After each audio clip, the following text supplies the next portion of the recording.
Bro, what if the God that running this world is not the real God? This first clip is about the Demiurge God. And come on, man. This rabbit hole gets dark real fast. This is Brosky. Let's go! Disclaimer. This video is for entertainment purposes only. Please do your own research, as these clips haven't been fact-checked. Tech billionaires are not offering freedom. They're offering counterfeit gnosis. The Demiurge, the blind god of Gnostic texts, created material reality as a prison and declared, "I am God and there is no other." Erase all alternatives, claim absolute authority, extract everything, and call it progress. Doesn't this sound familiar? Such as like Elon Musk offering Mars but ignoring Earth's collapse. Jeff Bezos offers convenience and ignores displaced workers. Zuckerberg, who offers the metaverse but ignores material liberation. These are false promises that deepen the prison while selling escape. The Gnostics warned about these things. Gnostics? Indigenous cultures warned about these things. These are the archons that create counterfeit worlds to trap souls. Every hour scrolling equals extracted consciousness. Every subscription equals tributary payment. Every algorithm equals your occupier's suggestions. True gnosis means seeing the system clearly. Follow for more decolonizing spirituality. Follow Jesus, folks. The true God. If you had metal in there and they were all aligned on these stones that went around the temple, you know, really what it would do is it would just pick up that electricity that was being broadcast and it would charge the temple itself. Anyone going into the temple, if they went to touch one of the statues or something, it would shock them, you know, which would seem like the power of the gods, right? If you didn't understand what was happening there. But what was the energy powering? Look at this, the 1800s Great Reset, the erasure of the copper grid. Following the 1800s Great Reset, governments, colonial powers, and industrial elites begin systematically removing copper from ancient structures. In Europe, copper domes were stripped from Tartarian-era buildings under the guise of wartime repurposing. It happened in Russia, Ottoman Empire, India, Egypt, Mexico, and it continues. This is why I always have copper. It's here, family. TartariaEmpire.com. Link in bio or in comment. Man, very nice share. Very nice share. Maybe they were the humans that the Anunnaki didn't turn into the gold mining slaves? Yeah, they feel like more like the Sumerian type bloodline, but it's like they had to come in from beyond the ice wall. And they've been the ones really fighting for humanity for a very long time. I think we already covered this. This person said, is the original Egypt in America? So it's that Grand Canyon area. And there's like tons of places there that are completely off limits, right? Mm-hmm. Real conspiracy theorists are rejected from society just as much as the sensationalist clickbait ones, despite consistently predicting the future with unheeded warnings. So why does society reject them even after seeing their obvious pattern recognition? Is there an overarching dark force that keeps them suppressed? Well, not necessarily. We do that all by ourselves, actually. The mythological story of Cassandra captures this paradox perfectly. Cassandra had the power to see the future and spoke of it knowing the outcomes could be changed. For her good work, the townspeople hated her, even after seeing her brilliance. Was she really cursed by Apollo, as the mythic image holds? If we do away with the timeless metaphors, we uncover something psychologically disturbing. This myth illustrates how we treat people who are truly and actually intelligent, but don't have the money for a degree to wear as a badge. Psychology has shown time and again that When a person sees patterns that the rest of the room cannot see, there is a visceral reaction from the rest of the group. A person within a group or a society is actually mentally unable to grasp the concept that a singular person can see something that large numbers cannot see. And the reaction is a knee-jerk kind. We reject them from society even after the dots connect, proving them to be absolutely correct. The human brain desires social normalized acceptance as a survival mechanism. Being an outcast is a real fear worse than death. When a person develops past that needless fear, we assume there to be something wrong with them and not us. But how can this be? When there is a socially accepted understanding of something, it forms an egregore. The idea, even if false, gives comfort to those who crave that peace of mind. If a person is to disrupt that egregore, it shakes up the survival mechanisms of fear within the group, and they act as one unit to reject the disruption. No individual in the group has a chance to actually understand why they chose ignorance, because the egregore does the thinking and acting for them. We would rather be wrong and safe than right and displaced. For this simple reason, intelligence without a degree to prove it is dangerous to be. Not because they are paranoid, but because they are just too early. Every great idea that changed society for the better was initially rejected by the masses. And more importantly, this social stigma makes it very easy for a wealth-hoarding parasite class of few to take full advantage of our collected ignorance. For more on this, see the... And because people hate the ones who destroy their illusions. Full episode available below. Everyone online is losing their mind over a second Sphinx of Giza. I've been to the exact site, and it's not what you think. A researcher named Filippo Biondi just claimed with 80% confidence that a second Sphinx is buried under a mound on the Giza Plateau. But here's what's missing from every headline. First, that 80% confidence raises a key question. Confidence based on what? Without knowing exact controls, margin of error, the number isn't scientific, it just sounds precise. And sounding precise isn't the same as having real evidence. Second, technology. Biondi's using satellite radar to detect underground density changes. Okay, but it can't identify what those changes are. A buried sphinx, natural limestone can look almost the same, so what seems like an underground structure could just be normal geological patterns. Third, geometry. Those geometric correlations are being applied to a mound that doesn't even exist in the early 1929 photographs. It's just a pile of sand, maybe a modern debris dump. No excavation, no peer review validation, no confirmation from the authorities. What we have here is a scan interpretation dressed up as a discovery. If you want to understand what's actually known at Giza and what's still genuinely debated, I bring people here with rare access, no hype. If you're interested, comment Egypt and I'll send you the information. This is breathtaking.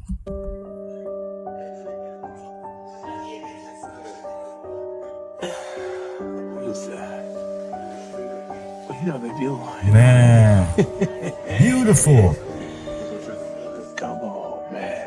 Come on, man. This makes sense. I'm sorry I keep saying this makes sense, because it doesn't make sense. It doesn't make sense.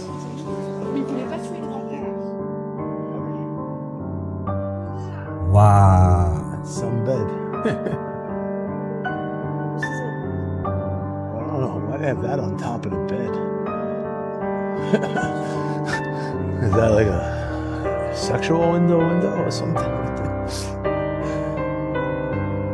This guy, a young doctor, aspiring medicine man, little guy. This person with the snake behind him. What was that? What is going on up there? What, a snake?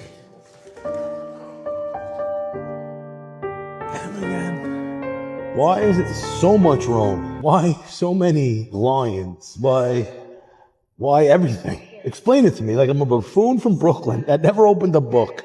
And in this palace of Versailles, whatever it's called, Conseco Dam, people get at me for that also. Like, calm down. Don't miss the point. 1600s in France, Everything related to Rome. No, he wanted to be like Rome. Oh, that's a great explanation. I'm glad you're buying it. There's a whole bunch of us that aren't believing that BS. But come on, explain it to me in the comments section. Like the history book that Giselle Maxwell's dad, textbooks that the Giselle Maxwell's dad publishes. Now I think we're getting to the French portion of the palace. Towards the end. Glad they dedicated something. Something to France, finally. Everything else was for Rome. Maybe they're still there. Come on, man. You know they be lying already. All over this place. Lions everywhere. Are there lions in France I just don't know about? Sound off. Maybe the soccer team's named the Lions and I'm just not aware of it. Is that the case? Because I'll apologize to everyone. If that's the case, I'll apologize. I will apologize. But if not, explain it to me like I'm a buffoon from Brooklyn, please. Man, I really appreciate his video. You know, makes me feel like I'm there. Amazing, brother. In 1945, a woman who claimed to be in contact with an alien civilization sent one final message to her followers. 3 words: nobody is staying. And then she was gone. Her name was Maria Orsic. She was a medium operating in pre-war Germany, and she claimed to be receiving transmissions, not vague spiritual impressions, technical blueprints, schematics for a propulsion system, a disc-shaped aircraft sent telepathically from beings in the Aldebaran star system. She presented those plans to senior figures in the Nazi regime. And some researchers believe at least one prototype was built from them. In early 1945, as the war collapsed around her, Orsic sent a final communication to her inner circle: nobody is staying. She was never seen again. But here's what makes this story different from almost every other figure in the Nazi UFO mythology. Maria Orsic wasn't a soldier, a scientist, or a government official. She was a woman who said she heard something from the stars and then disappeared into them. The full story, including what the Nazis allegedly built from her blueprints, is in our Hitler and the Alien Connection episode. Make sure to subscribe to Mostly True Alien Stories on YouTube. Until then, is this a mostly true alien story or not? You know who she reminds me of? Tesla. The Illuminati is the new world order. This is the all-seeing eye of Osiris. Why is that on an American money? And there's wrinkled skin around it, like it was a reptilian eye. And here's the Committee of 300, who keep a space between the Illuminati and the rest of you peons. And here's all the rest of you, especially here. Now, years ago, there used to be a banner under this that said, E pluribus unum, one for all. What does it say now? Novus Ordo Seclorum. New World Order. Did you notice? Did they put that in the newspaper? Look at your dollar bill and you'll see it. This is a decommissioned Air Force base. You also write that the government at this present time is utilizing Air Force bases for other purposes. They're creating it as detention centers and re-education centers to be used in the future when the New World Order becomes public knowledge. And, you know, what we see in Guantanamo now in Cuba, picture that across the United States. Operation Gladio is an Italian far right-wing political party that were allied with the CIA. They created like sleeper cells, basically. They would conduct sabotage. They had this thing called the strategy of tension. It kind of seems like this has happened quite a bit in the United States. But during the 1960s to the 1980s, Italy experienced bombings and terror attacks in what was known as the Years of Lead. They did it and then they blamed it on communists. But it was, in fact, the Italian government of Operation Gladio that were doing the terrorist attacks on their own people to create this tension of fear to oppose the Communist Party. A really creepy thing that was connected to it called Propaganda Do, which was also known as the Shadow Masonic Lodge. Oh, man. That were highly involved, operated in Italy during the 1970s and 1980s. It was led by Licio Gelli, functioned less than a fraternal group and more like a covert political network. They had senior military officials, intelligence officials, politicians, media executives, bankers, and industrialists. Italian government, they raided Licio Gelli. They raided his house, found all these documents where they were staging all these events to where their party of this Masonic lodge was going to take over the Italian government. Goodness. If you know anything about the Masons, Yeah, dude, a cult. they get along with everybody. And so, like, if this Masonic lodge was doing this in Italy, imagine what they're doing all over the world. Yeah. They're still doing this thing. The exact same thing. History books from the 1900s really tried to claim that Native Americans were in the Stone Age upon European arrival. When the Spanish arrived, they quickly encountered gold artifacts and even bronze weapons. Cortez even had indigenous metalsmiths create him 100 bronze pikes, and he said that they were extremely well made. Moving down to South America, cultures here had been smelting metals since the European Bronze Age, and by the time the Spanish got here, their metallurgy was extremely complex. The Incas were working with bronze alloys, some with tin, arsenic, and even bismuth. Adding bismuth makes the metal much more corrosion resistant, and it's worth noting that bismuth bronze wouldn't be used in Europe until the 18th and 19th centuries. They even came across some objects with this shiny coating of metal that they had never seen before. It turned out to be platinum, a metal that the Europeans hadn't figured out how to smelt. Andean cultures were the first in the world to develop powder metallurgy to create platinum artifacts centuries before the rest of the world. Indian cultures also knew how to coat copper objects in incredibly thin layers of precious metals through complex chemical replacement plating. And it wasn't just in Mesoamerica or the Andes. Thousands of years earlier in the Great Lakes region, the old copper culture was mining pure copper and shaping it into weapons, tools, and ceremonial objects. And we have direct evidence dating back 8,500 years ago of complex copper tools, which is around 1,500 years before smelting was invented in Europe.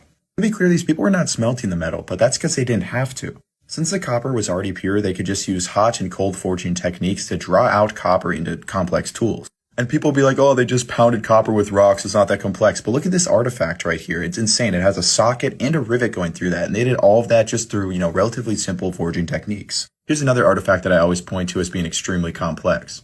So yeah, North America, they were using copper tools while the rest of the world was still using stone. Metallurgy was also present all over the Pacific Northwest, like copper artifacts before European contact. And then later they even made these crazy knives and different kinds of spears and everything when they had some contact from Asia. So no, the Native Americans were not stuck in the Stone Age. Various regions had extremely complex technology, and some even exceeded European techniques. Check out my video to learn more. I talk about actual accounts of like Lewis and Clark coming across these giant copper swords, and a bunch of other cool examples. Just look up North O2 or the title of the video, and I'll see you there. Sorry, the human sacrifices got to stop.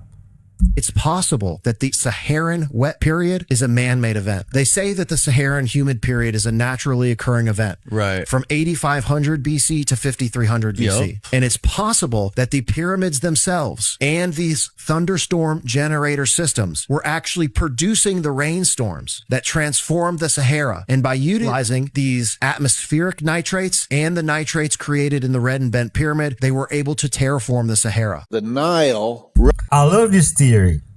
Represented the spinal column, and it also represented the Milky Way above it. So they're trying to set up a relationship of as above, so below. Ancient Egypt was set up where each of the temples actually corresponded to a different chakra or a different psychic center that was along the spinal column, right? Just like you find in the Vedic traditions. Each temple was associated with a different chakra or psychic center, but it was also set up with certain star systems that reflected in the heavens along the Milky Way. At each of these areas, different sciences were also taught. Areas of healing and different areas of awakening these aspects of the human being. That's a crazy level of technological sophistication, the ability to venture back in time. Aliens are actually our time-traveling future human descendants. The reason I approach this question this way is because there's a lot of characteristics of these aliens that look so hominid. They look just like us. And specifically what we'd expect to see in our hominin future if the same evolutionary trends continue into the future. So I kind of just tie those things together. And even the saucer-shaped craft seemingly are time machines themselves. So one of the most commonly reported things across all cases, regardless, is they really want our sperm. They really need or want our reproductive material, our gametes, because of problems they're having, largely related to what you were talking about earlier with the reduced sperm counts, the problem with female infertility. What if we do try to create the perfect human specimen and we screw something up? We might have to come back. We can't go to another planet. There aren't people on these planets. We might have to go into our past to get those wild type, unmanipulated gametes in order to fix these problems. God, that's... This sounds familiar. Remember back in the days, the Great Flood, the fallen angels tried to meddle with humankind. The fingerprints are all over the place. But who left those fingerprints? And ultimately, what is the source of that knowledge? Let's preface it by calling it sacred knowledge. Or if you say sacred knowledge, you're not necessarily talking about scientific knowledge. Well, it depends. Remember Arthur C. Clarke's dictum that any technology sufficiently advanced is indistinguishable from science. We're talking about a holy science, a sacred science, where that artificial dichotomy doesn't exist. Science and religion, or science, better term, maybe spirituality, do not exist in two distinct and separate domains. There's a fusion between the two. Essentially, I do think now that the evidence is overwhelming that there were predecessor cultures that were practicing sacred science. I just forget their name. The Synagogue of Satan is a good book, and it goes back to the Aryan Rothschilds who pretend to be Jews. You see, this is why a lot of people so mistakenly say that it's the Jews. The Jews are the vampires, and it's always the Jews. They run everything. No, they don't.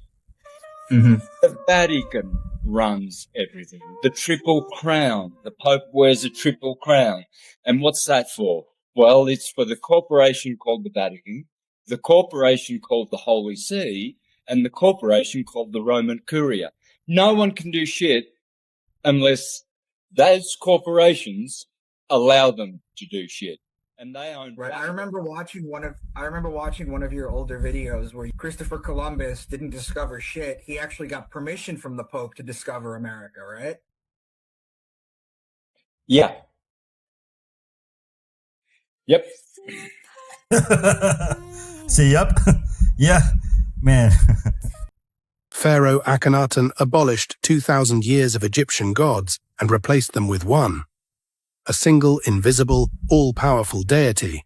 Then he vanished in 1336 BCE. No body, no confirmed burial, just silence. After he disappeared, his name was chiseled off every monument in Egypt. Systematically, someone needed him gone from history.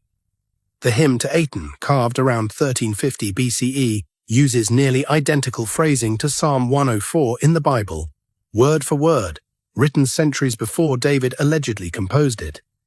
Sigmund Freud published a book in 1939 arguing Moses was Egyptian, not Hebrew. His name, Mose, is pure Egyptian. It means born of, a pharaoh erased from history, a leader who appears from nowhere, both preaching one God, both vanishing without a confirmed grave. The Egyptian record has a gap exactly where Moses would stand.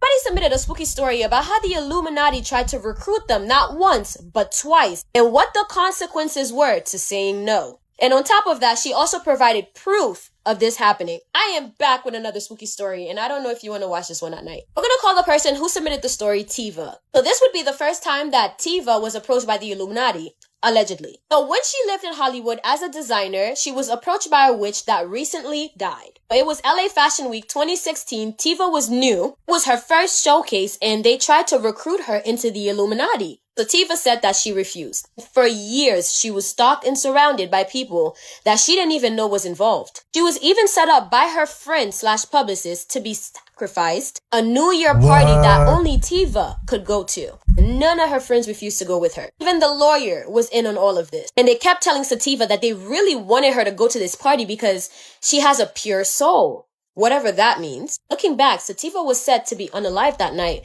but fortunately, she did not go. She said that she even received a weird email in a card made out of gold. I have a picture of that I will be showing you guys. Now, she did ask me to block out the name and the contact information and stuff, so I blocked out the CEO's name, the email/contact information, and I also did block out the name of the company. It's not that you guys would be able to find them anyway, because when I did try to research them, I couldn't find anything on them. But I do find the tagline very interesting: when failure is not an option.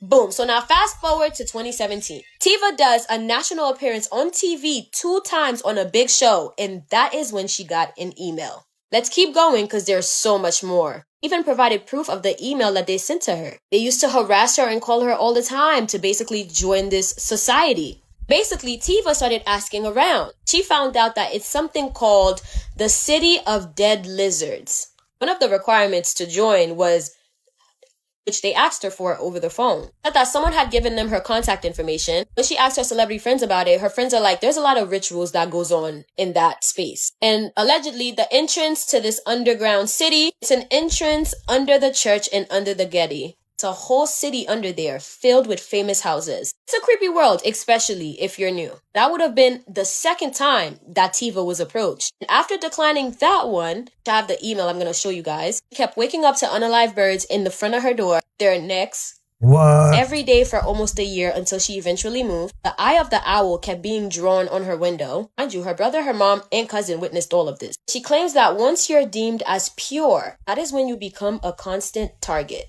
Now, I do have to get to work, and I know y'all hate part twos. It's just so much more that I can't possibly tell in one video. Leave a comment for part 2. Y'all, that email that she received, ridiculous. I wonder what they mean by pure soul.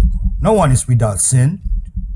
I've met people and stayed, one home in particular, where the family was torn apart. Literally, they got a divorce, and I got the ex-wife and the adult children to come sit down in a room, and they didn't want to be on camera, but they would talk. And the dad, who's the center figure of these, I guess, Chris, you would call it abduction, but it didn't fit into a box. The phenomenon they experienced in their home, and then he moved out in a smaller home, and it still happens there, is such a range of stuff that you wouldn't make up to be associated with this phenomenon. It's just the craziest stuff. And so, like you, I'm measuring, and my bullshit meter when I'm talking to him is one thing. So I really wanted to meet the family and get a sense from them. And when I meet with her, she's very reluctant. She doesn't like talking about this. And she starts crying. And when they're together, they are a loving couple. I'm like, I just said I had to ask, like, you look like you love each other. Like, we do. I'm like, why are you not together? And she said, they don't want us to be together. They didn't want us to have kids. We adopted our kids. We couldn't have kids. When I ask her when it became real for her, and she's talking about, we move into this big, beautiful new house, and I'm trimming the bushes, and this alien face comes up that looks almost like a traditional gray, but not quite. Appears in the bushes. I think I've ingested some kind of toxic plant. They're seeing it. She sees it in the bathroom. They're seeing people that look like they're in 1880s clothes appear in their. The daughter woke up with a room full of butterflies and moths so thick that she had to crawl on her hands and knees out. And on and on. But they talk about being taken a lot. And he talked about he had rheumatoid arthritis, and he's a construction guy. Doctor said, you're damned if you do, damned if you don't. You quit moving, it's going to be bad. You keep moving like this, it's really bad. He talks about hearing these beings talk about considering financing, he said, a surgery for him or to repair him. He says, I got up off a table. I think I'm dreaming. They said, no. We're going to have to strap you down. And his rheumatoid arthritis is gone, except for a little crick in his neck. Chris Bledsoe, Crohn's is gone. Another gentleman in South Florida talks about being taken against his will, head being drilled into, waking up in the hotel pillows, soaked with blood. And I don't mean a bloody nose, but pushing on it where bubbles come up and bruising on there. And so for those people, those experiencers, I have a harder time reconciling that they're actually physically having things happen to them. The Holy Bible has been telling us for millennia what these entities do. The currents have switched. And what I'm wondering, is this a thing in between Greenland and Antarctica? And they've shifted some sort of magnetic thing that they have going on, because there's a ship in Greenland, and they say that's where the weather comes from. But I think also the weather's been coming from Antarctica as well. So what did they do? Did they switch the polarity there? Maybe I missed it, but who are they? The Book of Enoch describes exactly what happened to these giant ancient trees. It describes how these were cut down by the angels to flood the Nephilim giants reaching 4,500 feet tall. And I believe once these trees were fell, the waters rushed out from below as the waters poured from above. The same can be seen today in the smaller trees. When their roots hit the underground water lines and they're chopped down, they will start gushing water like water fountains. Now imagine that with trees that stretched to the heavens. It says there were about 200 of these trees. And in the many years of looking into this, I would say that's about an accurate number. Perhaps even more. Many are still left to be uncovered, buried right beneath the surface of what we just think are nothing but hills. There was a reason why the book of Enoch, along with 14 other books, were conveniently removed from today's version of the Bible. It painted a far too accurate picture of the true nature and history of this realm. Question everything, friends. Until next time. Mind-blowing. Would you believe me if I told you that I never had a desire to read the Bible until just now? The book of Enoch was always missing until just now, and I think that I have figured out why. So I opened up the Bible, and do you know what it says? Do you have any idea what that says right there on page 1? I can't even get past it. It says there's an herb in the ground for everything. Everything. And so I'm not gonna lie. It sent me on a tailspin, you know? Because there's so many rumors about that it was made illegal because it's not conducive to mind control. And I'm still on page 1. But I've heard the rumors about the mark of the beast being in the forehead, in the head, in it. Not on it, in your head, bro. Is there a chance that a calcified pineal gland, your third eye, the seat of God, being calcified, could that be the mark of the beast? I'm not worried about a chip to purchase shit. I'll never buy anything ever again. That's voluntary. I was, however, born into a life of sin onto modern medication with no choice.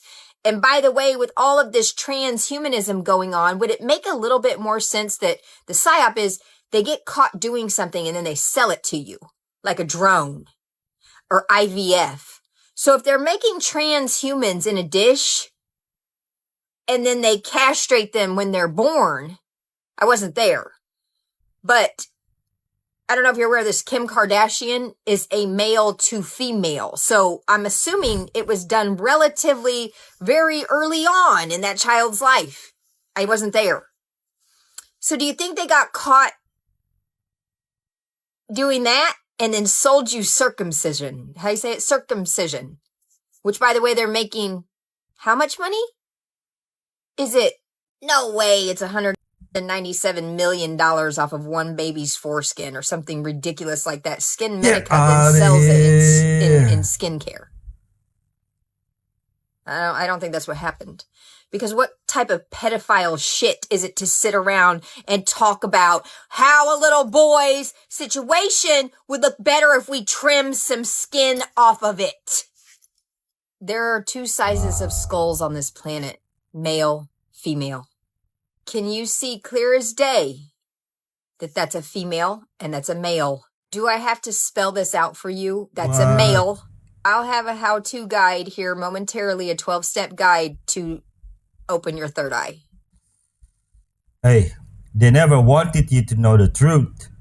Let's look at what we moderns have accomplished since the scientific enlightenment, followed by the Industrial Revolution, compared to where our civilization is now compared to where it was 300 years ago. Paleoanthropologists have found bits of skeleton and bone that, when reconstructing, looks like a modern human being.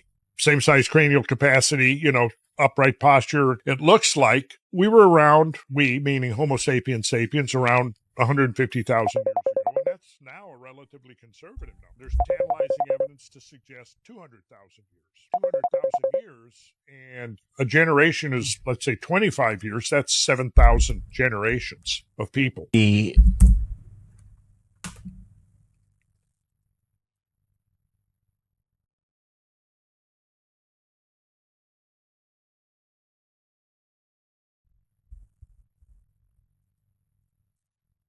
Halo.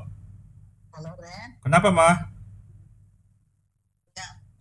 Fani kemarin telepon mama, katanya kalau bisa mama urus visa, kan Renat ada duit, gitu. Pasti juga boleh gitu. Nanti soal berangkat nanti bagaimana aja.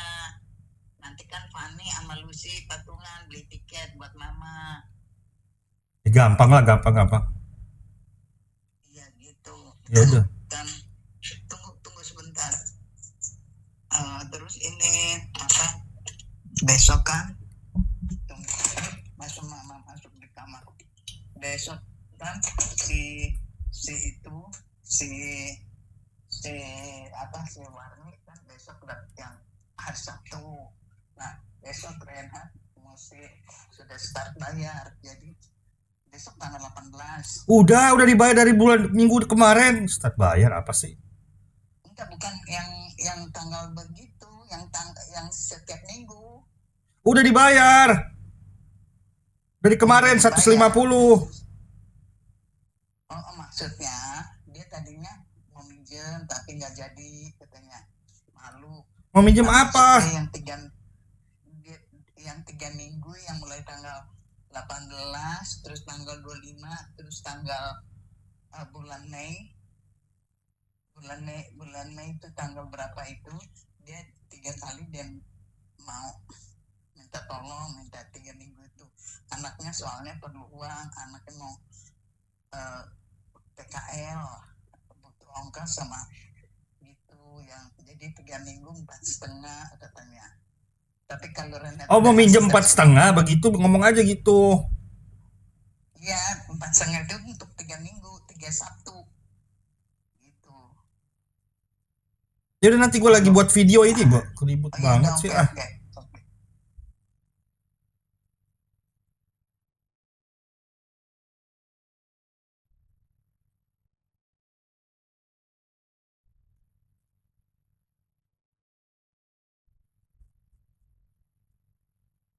Land Between the Lakes by us is often known for having dogman sightings. And so I'd be interested to know like what the difference between an Arizona dogman is and a Kentucky dogman. I did a little research on dogman. And so there are 7 different variants.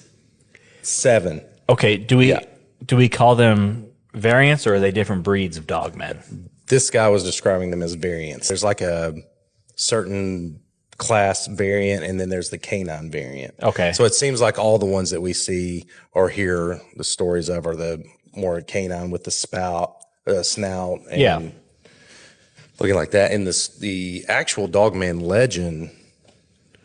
You got legend? So there was the first recorded sighting was in Michigan in 1887. So this guy was in the woods and he reported seeing this, 7-foot tall dog looking like on his hind legs, walking. So fast forward to 1987, there was in Traverse City. So there was a radio DJ that put out a song called Legend about the dogman with this story originally. And he put it out as a joke. But what it did was it opened the door. Like he started getting all these calls saying that, I've seen this very thing. I've seen something just like this. And so it started coming in. So all these stories started coming in, and there was people dropping about like the 7-year cycle legend of this, it's kind of like Jeepers Creepers. You know how he came back every 23 years, 23 days, and he would eat. Yeah. The cycle is every 10 years he comes back. Okay. And there's all, sightings and incidents, but the years end on 7 always. So I don't know if that holds true or not with any of these reports, but we're coming up on 2027. We are coming up on 2027. So the same way that you have like the Chinese calendar, and it's like the year of the rabbit, the year of the rat. This is the year of the dog man coming up. The cryptid calendar is going to be the year of the dog man. But a 7-year cycle of like traveling, or a 10-year cycle, it would be interesting because you could have a migratory pattern where you think about like areas like regenerative farming where they go and they have to change the crop over so often, or any of like your cattle farming, you have to move fields and things like that to allow things to grow. That 10-year span could be a migratory pattern that the dogman's following across the U.S. to allow time for elk population to come up, the deer population to come up. Why not call them werewolf? A lot of ghost stories come from people that are dying, and they would often have these very lucid dreams of people in the room that came to visit them. Those are ghosts that are good. You hear about this often. One of the things that stuck with me were these stories of people that experienced true love at the end of their lives in these visions, that they would marry somebody in their dreams. But it was very real for them. And they would talk about this person. There's Johnny, there's Billy, right there in the room with me. He's always been the missing piece. We've gotten the names and documented 6 out of the 7. There's always been that one. Greg Jarvis. We found the pilot, the payload specialist, the teacher in space. We've also found Resnick, Scobie, and McNair. Jarvis was the only one smart enough to change his name. But the tie that binds is the tie that finds, and that's the relationship with the teacher in space, Krista McAuliffe. She was a board member for this company for 30 years, and he was on the team that won that particular company's golf tournament. McCall and Jarvis were partnered up at the beginning of their space training and developed a close friendship. And for the past 40 years, have worked side by side together through the holdings company. People are saying, yeah, it's not me. I'm from the press. My background looks right before it. You don't mind? What's it's not me. From a radio station in San Bernardino. I know there's a conspiracy about the space shuttle. No, I want to be polite. You've never been a pilot, never been in the military. Friendly, just a question. Yeah, there she goes. Man, you just cannot deny this anymore. Vedic texts are numerous. Despite the plethora and a wide-ranging variety of times and authors, they all pretty much rest in agreement with each other. That's astounding when compared to any other historical line of thought on record, including biblical lineage and quantum theory. Like in Western sect, allegory is expressed through personification, of course. Paramount to making mythology are mercurial messengers, making mediations manageable through myriads of mythic image. But the cosmology laid out, explained, and illustrated is finely detailed, unlike any other. And it's not even close. It is a fact that many, if not most, of our real OG quantum physicists often turned to the Gitas and Vedas for help when framing their own theories within a much bigger picture of reality. Those guys leave an important example because if you're not actively challenging your own theories by placing them in different environments other than where they sprouted, then you're not finding out if they actually work or are just a product of that soil. For more on this, see the full episode available below. What's the deal with the ocean? Because there's a ton of sightings where people see things come out of the water and go into the water. Yeah, there has to be a reason for that. Why is it the Navy? The Navy paid me. I always said the Navy. Everything has been the Navy instead of the Air Force because, you know, back in the 60s and 70s, there's Project Bluebird and the Air Force and all that. But everything associated with this was the Navy. And in these days, you hear some of these new types of crafts that are transmedium. You hear the word transmedium and Commander David Fravor, you know, with the Tic Tac, and things are under the water. And supposedly the craft, the sport model, was an archaeological recovery, and that itself was underwater. So what is the deal with the water? It's by far the biggest medium of the planet. I mean, if you want to hide almost an entire civilization down there, you could do it in the ocean, as long as you do it deep enough. The pentagram, Venus, Lucifer, and the golden ratio all point in the same direction. Today, they each have a watered down strip mall woo kind of stigma, but the origin of this primordial symbol is a lot more mind-blowing than what is sold on the bottom shelf in the back of a Barnes & Noble. Venus cuts a pattern into the sky, the pattern of a 5-pointed star. It is the only planet to draw a totally consistent figure in this way. It also happens to make 5 appearances in the morning sky and 5 in the evening during its 8-year cycle. Keep that in mind for a bit. The geometry of the 5-pointed star is a huge deal in mathematics because it embodies the golden ratio in every portion of it. This made it critical in the philosophy of Pythagoras and Leonardo and became the 5-petaled flower of Rosicrucian iconography. Daffy Duck does an excellent job explaining this, by the way. This is where the connection to Venus gets downright divine, making every sect consider it important to a purposeful design. And the logic is really hard to argue. You see, the sacred geometrical pattern of the golden ratio is not just captured by its movement in space, but also in time, identically. Stick with me here. 5 Venus cycles of 584 days take place over exactly 8 solar years. So the Venus cycle is unbelievably 1/6 of the solar cycle. 1.6 is, of course, the beginning of the golden ratio when written in pure mathematics. So the outline of Venus points to its time cycle, and its time cycle points to its outline in the sky, and both are pointing directly to Earth, as we are the planet to see it as such. The chances of this happening randomly are astronomically slim. This connection makes one notion overtly clear. In physics, the golden ratio is a blueprint for life to exist in material form. In the esoteric, the golden ratio describes the precipitation of mind into matter.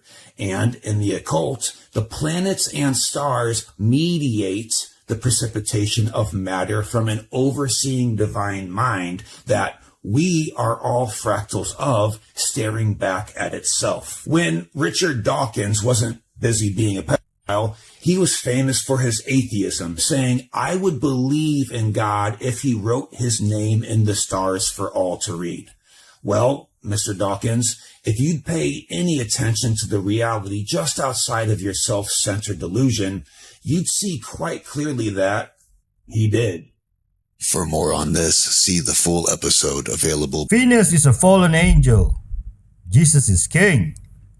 If you go on top of the Great Pyramid in Egypt, for example, which is this massive structure, it's 2 million stone blocks. Because of the weight that's placed on them, they're piezoelectric. Because of the pressure, they actually produce an electronic charge to them.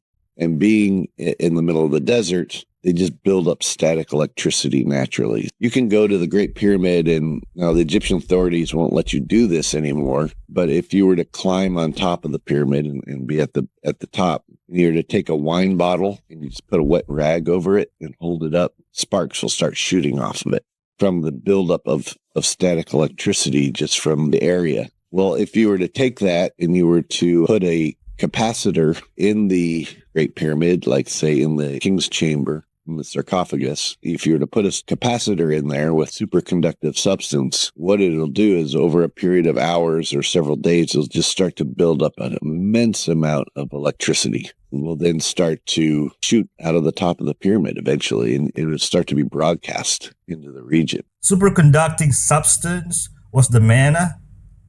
You're almost certainly right there looking at the spot where the Son of God choked to death on his own blood for you. This is the likely spot of Golgotha. Golgotha is where Jesus crucified. Golgotha means place of the skull. Place of the skull. You may be wondering, well, I wonder why they think that's Golgotha. One, we know that Jesus was taken outside the city walls to be crucified. It's within walking distance. You can see right to the Temple Mount, and it's one of the only places that fits that. So Genesis 22. Listen really close to the verse. There's something in this verse people don't notice, and it's a big deal. God comes to Abraham and he's like, hey, take your son, your only son, whom you love. Oh, that was the place.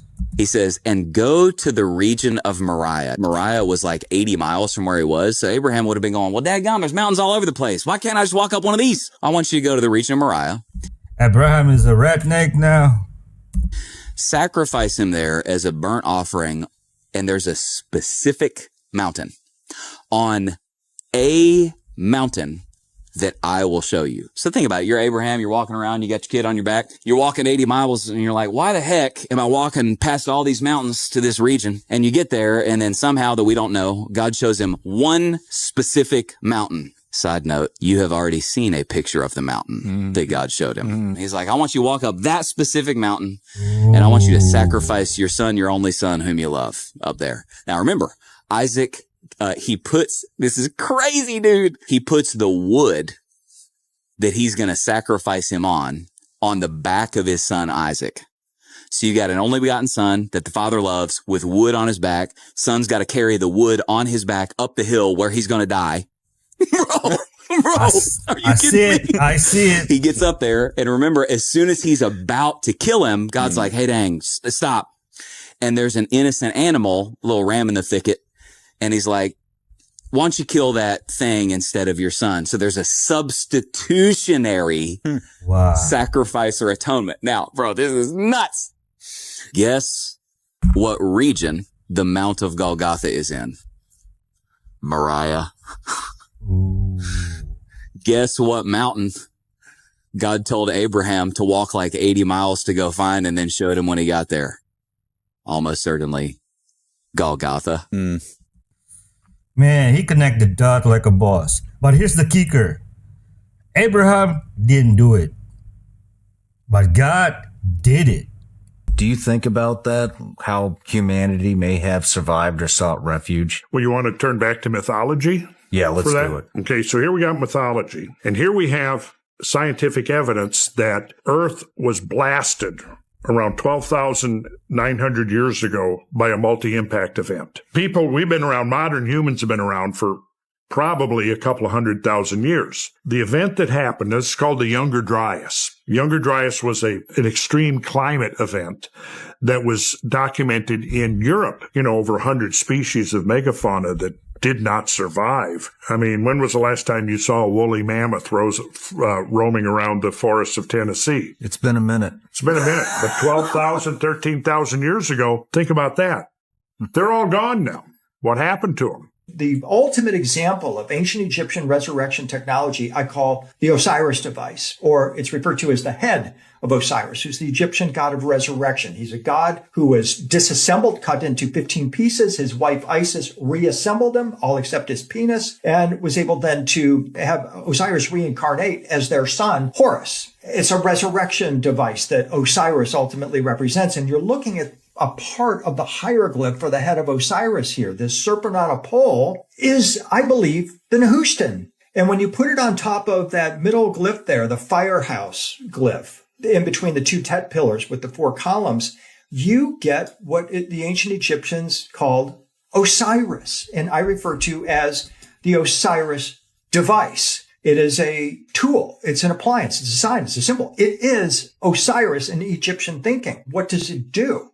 They called it the bond between heaven and earth, as if it connected the material and the immaterial realm. It is a resurrection device. There is a being that appears in the oldest magical texts ever discovered, scratched onto lead tablets and carved into gemstones across the ancient Mediterranean world. A figure with the body of a man, the head of a rooster, and serpents for legs, holding a whip in one hand and a shield in another. His name is Abraxas. The Gnostics placed Abraxas above every god the ancient world had ever named, above the God of the Old Testament, above the planetary rulers, above every divine hierarchy human beings had constructed to make sense of existence. In the Gnostic system, the world was governed by 365 heavens, one for each day of the solar year. Abraxas ruled them all. His name in Greek numerology adds to 365. That was cosmological precision encoded into language. The ancient magical papyri, some of the most extraordinary documents ever recovered from Egypt, invoke Abraxas directly in spells and rituals. These were working documents, practical instructions for making contact.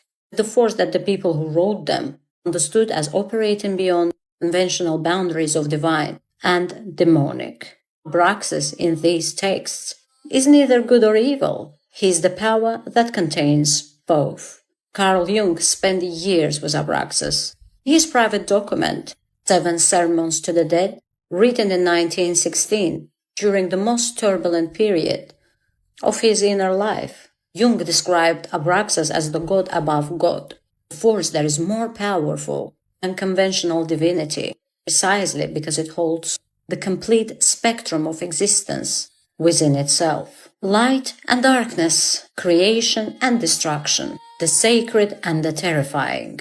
Jung understood that the human psyche cannot be whole by embracing only the light, the shadow, the darkness, the parts of the self that civilizations demand you to suppress.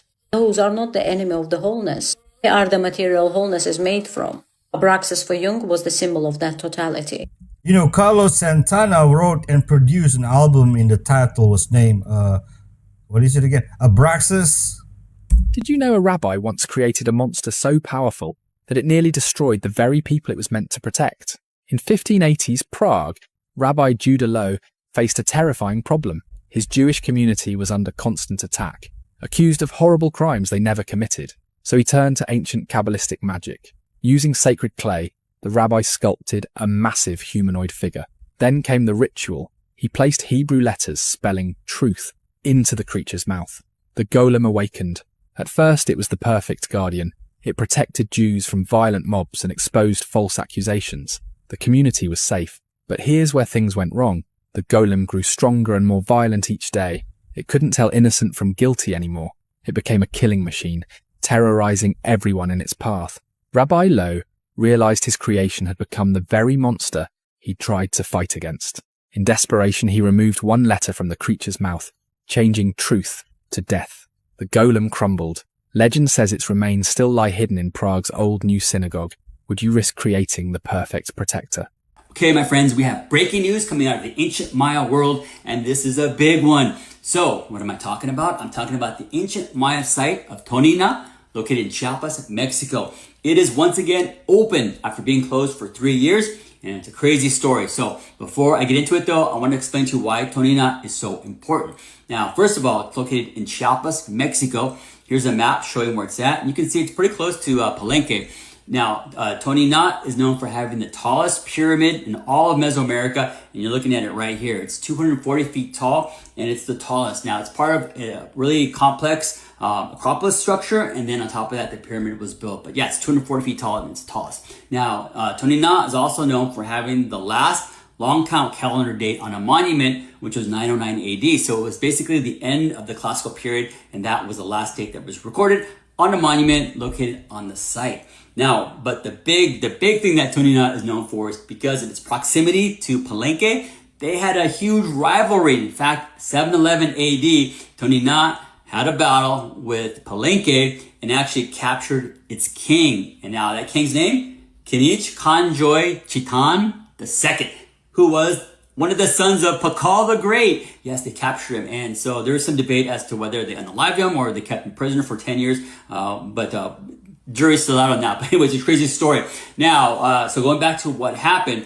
So for the last 3 years, there's been a dispute because this area, the entire site, is actually owned by a private landowner, and that landowner wanted rent to be paid by the government of Mexico to allow tourists to come visit the site. So went through the courts and all that, and finally Mexico just stood in and said, hey, we're just going to go ahead and expropriate this entire area, which is about 25 acres, and take it for the goodwill, the humanity, and the people of Mexico, and actually the world, because this is world history, right? And so now it's officially part of INA, and hopefully it'll be part of future generations to come to enjoy the site. They won't have to deal with the private landowner. But yeah, it was just crazy that the person couldn't come to an agreement and let people use the site and see the site. But now it's open to everybody, you guys, after 3 years of closure. I haven't been to the site, but they have an awesome museum from what I hear. And also the site's really crazy. It's cool. I mean, look, obviously this is the main pyramid there, and they have some really cool monuments. They have a lot of history there.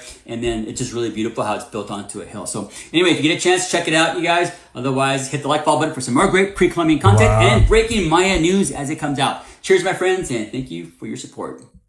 Man, I want to visit. That were running and creators of that original system were taken out by the Anunnaki that we know today. the Anunnaki who are pushing this Genesis story that they're the creators and they're back, and they're not creators, they're copycats. What they did is they took the source coding of the original Matrix system and they inverted it and they copied it, and it's a counterfeit system. And what they did is they used it to enslave and harvest energy from humans that they created. Talk about the town of Pardon in Mexico, where they found remains of a massive wall and 60-foot deep deposits of human skeletons and mammoth. I found that just amazing. The interesting thing were bones of elephants that were probably mammoths, which, again, is sort of supports the Mexico City findings a little bit further north, but same general area. Maybe they decided to leave it alone because it brought up too many questions about modern humans or civilized humans at a very early period. Actually, I think there was even a more practical, the person that told me about this, he said that it would be a very dangerous area to explore because of just crime and just cartels and so forth. Yeah. But I mean, that would be fertile ground for sure to do some excavation. I mean, based on his findings, they were quite extensive. At the summertime of 2026, in your land of England, a particular crop circle is going to be forged. And this crop circle, through the Why is he closing his eyes? Farmlands, the harmonized farmlands of your England land, I think he's channeling the aliens. Will contain a direct communication between your star family and yourselves, indicating that a veil has dropped, indicating that there is now a thinning taking place where you will be able to directly have more of an association with star family, which means you will be able to connect with them a little more easier than usual, which means they are widening their bandwidth for the common person, if they choose to actually communicate with them. This is a monumental transformation that is taking place, and it will come through a crop circle that will be forged in your summer of 2026 upon your land of England. How exciting! This is great news! Scattered across the mountains of Bosnia and Herzegovina, Serbia and Croatia, there are thousands of medieval tombstones that have never been fully explained. They are called steci, monumental carved stones sitting in fields and forests, some weighing in several tons, covered in symbols that mainstream archaeology has never completely decoded. Spirals, hands raised towards the sky, figures dancing in what looks like unmistakably like ritual, celestial symbols that predate the Christian iconography surrounding them. The people buried beneath them belong to one of the most extraordinary religious movements medieval Europe ever produced, the Bogomils. They emerged in Bulgaria in 10th century and spread across the Balkans with the speed that terrified Orthodox and Catholic Church simultaneously. Their name comes from the Bulgarian priest called Bogomil, meaning dear to God, and what they taught was something both churches considered deeply dangerous. The Bogomists were dualists. They believed that the material world was not created by the true God, but by a fallen corrupted force they identified with the God of Old Testament. The world you are living in, the physical, the tangible, the suffering, was in their understanding the work of a lesser being who trapped divine souls inside matter. The true God existed beyond all of this, pure, untouchable, completely separate from creation that bore his name. This theology made them extraordinarily threatening to institutional religion because it placed the church itself within the corrupted creation. The priests, the sacraments, the buildings, the hierarchy, all of it belonged to the world of a lesser god. The Bogomils rejected church buildings completely. They rejected cross as a symbol of torture rather than salvation. They rejected material sacraments. They gathered in homes and fields and forests and passed their knowledge orally from initiate to initiate. They influenced the Cathars of southern France. If you want to go deeper into traditions like this, I explore more of it inside my private study circle on Telegram. Early Gnostics. Well, there's an ocean of water in the lithosphere, moving throughout the conduits and fault lines and so forth of the crust of the earth. We know that the tides are intimately connected with the motions of the moon. So when the moon is moving, it's driving the tides in the ocean, but it's also moving the water through the crust. It's causing pressures to build up in the crust. And water will always seek out the zone of least resistance. In the crust, that's going to be your fractures and fault line. For example, you'd have a spring, oftentimes is where a fracture in the Earth's crust breaks through the surface of the Earth. And the water moving through that fracture then discharges as a spring at the surface. That moving water creates patterns of energy.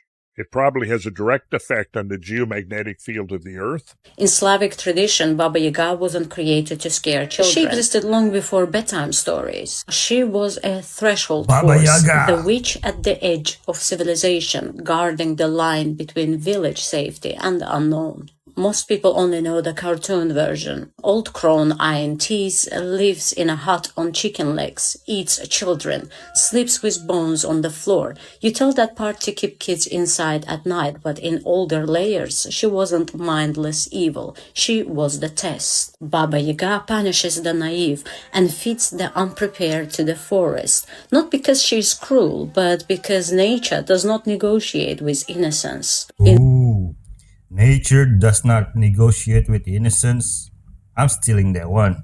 In folk tales, the one who survive her are never the loud, brave heroes. It's the clever, the humble, the ones who understand exchange, who bring offerings, who listen. Wisdom, not muscle, unlocks her house. And what about the cannibal part? In ancient animist systems, the child eater symbol wasn't literal. A child meant undeveloped consciousness. She devours ignorance, immaturity, spiritual softness. You do not meet Baba Yaga while polished. You meet her when life strips you back to raw self and says, "Show me if you can think." She shape-shifts too, not just ugly crone, but a young woman in some regions. That mirrors the dual aspect of the feminine archetype, nurturer or destroyer, depending on who approaches and with what intention. And this is not a witch horror. This is the initiation imagery. Her house spins on chicken legs, not to be funny, but to represent mobility between worlds. And her mortar and pestle, not kitchen tools. Those are ancient shamanistic flight symbols used to grind worlds, not spices. She flies because she travels the liminal zone, forest and hearth, life and death, physical and the unseen. Baba Yaga isn't a villain. She is the gatekeeper to personal sovereignty. You either walk through her hut and come out wiser, or you stay a metaphorical child forever. So, let me ask you something. If you met your own Baba Yaga moment, the trial that strips illusion and comforts, do you think you'd survive it with grace? Or would you be still knocking at the door asking to be guided? Oh, by the way, is this what inspired John Wick's nickname? You know, the movie with Keanu Reeves? And also, Baba is mentioned in Dragon Ball Z. Is he the same? You'll understand it more because it goes all into frequencies. They're constantly jumping between dimensions to do shit. Because a lot of the stuff is happening at lower dimensions and then a lot of stuff is happening at high dimensions. So they have to keep jumping back and forth between dimensions to be able to see what's actually there in the different frequencies. Allison says, what if that's really how it works? No, that's what I'm telling you. That is how it works. That's exactly how this works. And this is why I don't give a shit. People can call me nuts all they want. Yeah, you may not be able to see a reptilian. Well, you're not in 5D yet. When you're at a higher frequency, you will see them because they are real and they are living, breathing creatures we share this planet with. And just because we're out of phase with each other, we're doing this. Since we're doing this, we're in 3D or 4D, they're in different frequencies. So this is why we can't really perceive what's around us. So if you were locked into the same frequency, it would be solid for you. You would be able to see them, and we would be in Orion Wars 2.0. We absolutely would. We would be in Orion Wars 2.0 right now. If we matched frequencies, instead of doing this, and we weren't doing this, and we were doing this, locked into the same dimension and frequency, we would be able to run up and punch a Lizzie in the face like I had in my profile picture. So the reason why everything is intensifying is because it used to be like this, right? The difference between frequencies used to be so much more than it is. So now, instead of doing that, we're doing this. And then we're doing this. And we're getting to the point where it's going to be like this. And that's when we're going to be able to see everything around us. But this isn't going to last because that's not the goal here. Okay? Eventually, it's going to be like this. So if it's like us, this hand is us, this hand is them. Okay? They were in a higher frequency. We were down here. So it was doing this. This is what was happening. So then we get on the same level as them. Okay? And then we keep moving. We keep going up, but they keep staying at the same level. Do you get it? Does that make sense? I'm trying to explain quantum reality or quantum physics here in a simple way. So they are technically locked into 4D and 5D. So we have to pass through 4D on our way to 5D frequency. Does that make sense? So right now we are working our way up to a high 3D frequency, almost lower bank level of the 4D frequency. Can someone be a reptilian and have a child or spouse that isn't? Deepak Chopra is an example of mansplaining the divine feminine to women. Not only do the Epstein files expose him as a hypocrite with such lines as, "God is a construct, cute girls are real," but they show that his regard for the feminine was always a form of consumerism. He would use such terminology as, "You need to align with flow. You need to soften your resistance. You need to align with the universe to make a better decision." All of these notions are aimed at an overly peaceful outlook on spirituality that is meant to pacify not just women, but all spiritual seekers. This kind of language suggests that a woman's anger or suspicion is invalid, which all serves the purpose of making his female students suggestible and tailored to satisfying his needs, as he mentions in his emails with Epstein. Chopra's ambiguous takes on the divine feminine are not just damaging for women, but also men looking for the truth about spiritual polarity. With fake gurus like this, it continues the cycle of horizontal gender violence. It's time to move past charlatans for teachers. Follow for more decolonizing spirituality. Nasty old fart. They all need to be put in their place and stripped of money they accumulated. You have these ships that are embedded inside our oceans. Now they're moving around our ocean and they carry certain things like ancient technology or ancient seas or ancient relics. Governments around the world were finding these ships or these arks. And what these arks are is a library of the ancient past civilizations that have lived on Earth and has visited Earth. We still don't know yet if these arcs are going to help humanity to leave Earth or if these arcs are there to teach us. That's what I think. I think these arcs are here to teach us about the past for us not to do the same mistake. In the 1860s, Chicago built their first water tunnel. A team started out in Lake Michigan, 60 feet below the bottom of the lake, and started digging towards the mainland. Another team on the mainland started digging towards them. 10,000 feet of tunnel, and they were only a couple of inches off. Now, let me remind you people, there was not GPS back then. We did not have GPS in the 1860s. We just had hand tools, a lantern, and guesswork. They were going through clay, quicksand, and even boulders. Then another gentleman makes a perfect arch. Every brick set, every brick sealed, and boom, 2 years and 8 months, they build this water tunnel for a Chicago of 150,000 people. Then 2 years later, they build the most iconic water tower in America, right at the beginning of the Civil War. All right, guys, y'all have a good, no, I'm just playing. That don't fit. Civil War, U.S. Capitol. The Capitol looks really old. Okay, Union soldiers stand at attention in front of the Capitol where they drilled, ate, and camped at the start of the war. Workers constructed 20 ovens in the Capitol basement to bake bread for thousands of troops. They just baking bread. They couldn't bake. They had 20 ovens. And why does the Capitol look like it's ancient? And wasn't the dome being constructed during the Civil War? So they're building the dome and they baking bread? That don't fit. Oh, Lord. First Methodist Church in Seattle. How you doing? It was actually built after the 1889 fire. It was built in 1 year between 1907 in 1908. There was something else going on in Seattle, wasn't there? Yeah, I remember now. They were regrading the entire city of Seattle from 1903 to 1911. So that church you just saw was being built during the same time that was going on. Oh, they were just spraying water. It wasn't even that big of a deal. They could have built both of those together. Dude, have you seen this fort in Colombia? It was built by enslaved labor in the 1600s, but the stone is actually coral reef. Not only that, people, but because they built this just to be a fort, and a fort only, don't think any different. Clearly, there's a cannon right here. That's how you know this is a fort, because of that one cannon. But because they built this for defensive purposes, they also included a labyrinth underneath it. 2,000 feet of room, different corridors, different traps, and perfect acoustics. Why perfect acoustics? So you could hear the enemy's feet pitter-patting up before they get there.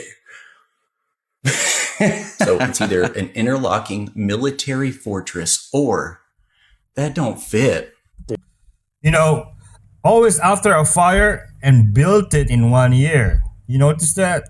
They're interdimensional or extra-dimensional. They've been space-time or they exist outside of space-time. There's over-compartmentalization, over-classification. We have a reverse engineering program that's called the Legacy Program of craft of non-human intelligence. Got, whether it's MITRE or EGG, it could be Northrop Grumman, Lockheed, Raytheon, that they have at least some components of craft that they're reverse engineering. You see a missile coming right at this object, and it literally bounces around it. It really has what appears to have no impact on this object. The object keeps flying. And what's interesting is that there's 3 small objects that break away or pulled off of that object, but they continue to fly with it. It's almost like it's protecting it. The Bible talks about creatures, angels, but they come and visit people. They're clearly not from planet Earth. And by definition, they're extraterrestrial. When an admiral tells you, Tim, they're real, and they describe something under the sea moving at 200 miles an hour the size of a football field, we don't have anything that comes close. Some government entities that are in this space of UFO, UAP, they don't fall under congressional authority or executive authority of the president. What they do is they turn it over to Raytheon or somebody like that. And when I say these names, I want you to know I'm not suicidal. And I can FOIA them, but they don't have to respond. For me, my speculative mind goes to the motivation. And I don't think this has anything to do with keeping the identity of aliens or extraterrestrials or ancient beings from the public. I believe it has to do with technology. I do believe that zero-point energy exists. And if zero-point energy was available to humanity, the world would change in a good way, but the petrol industry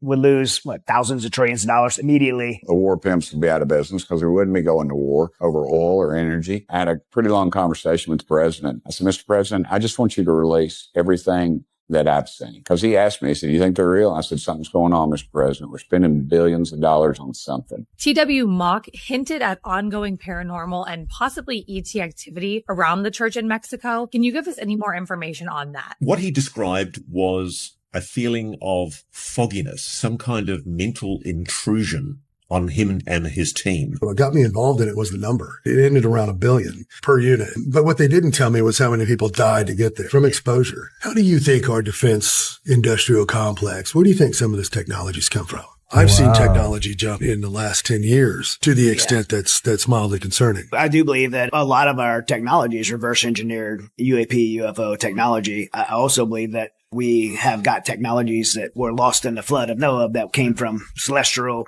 beings, i.e. the fallen angels, the watchers. Technology and power defense is kind of like money. If you have the wrong operator that has that technology. Right. Yeah.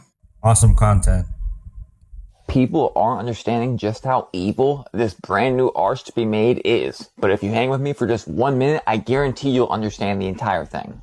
In ancient times, these arches were used to summon their gods and to let them into their realm. But what do we see on the top of this arch? One nation under God. But who is the God they're referring to?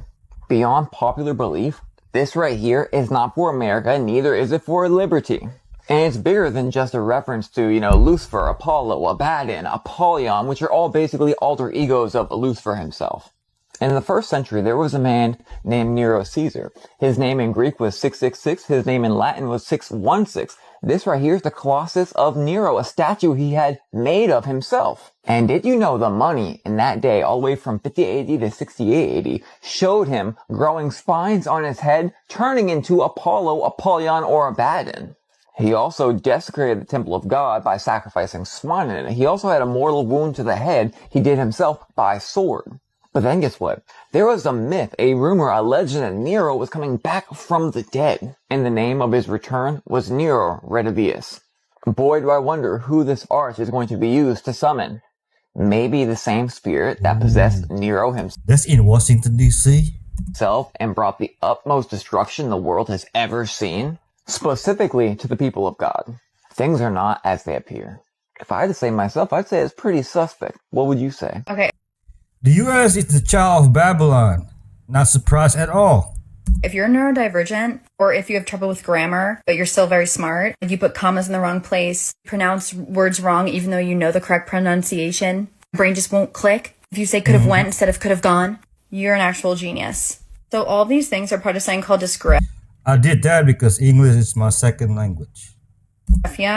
Difficulty organizing your thoughts, expressing ideas creatively. That's me. And everything else I just said. And then there's also service dyslexia, where you can't pronounce the word because it doesn't sound like it's spelled. People like Einstein had similar things. I also was a child of temper tantrums. I also suck at rote memorization. But the thing we all have in common is curiosity. And this is how your mind works and why you're a genius. Okay, so people with this struggle with linear language tasks. Grammar, rules, spelling, phonetic pronunciation, but their brains are wired for big picture thinking, pattern recognition, abstraction, and intuitive synthesis. You naturally see connections that other people miss. You are likely a Gestalt thinker. You have great quantitative reasoning skills. You see and feel energetic relationships. You think in webs, not lines. Absorb whole concepts at once, rather than step by step. This is powerful in metaphysics, future tech, quantum theory, design, art, and systems thinking. Probably just know things without being able to explain how you know. Me. Logical people beat you up. You're just an intuitive processor. You're a multidimensional thinker. You are a translator of the invisible. You are a bridge. And never let anyone dim your genius. Always be curious. Always shine your light. You, my sweet neurodivergent angel, view language as vibration first. You resonate. You are literally like in the fifth dimension. This is what allows people like you and me, hopefully, to create totally new paradigms, to literally reimagine fields of science, philosophy, math in different ways that are accurate, maybe not always provable right away, but this is how people think in the new frontiers. This is the realm of inventors. You're in the realm of feeling, of geometry, of memory, of intuition. It just makes sense to you. You are basically ahead of your time, where you're feeling the underpinnings of the truths that are starting to grow. The universe is alive. I say it's made of plasma and consciousness. And as the universe is birthing new things, you're the first people to pick up on those vibrations. Therefore, you're a little early to the game, and most people laugh at us. But things are speeding up. People are evolving. This is the perfect time to be this type of thinker, where in the past they literally got killed and ridiculed. You are a multi-dimensional intelligence. You are rewiring what intelligence could look like in this day and age. These learning disabilities you have that make most logical people go, ha ha, let them.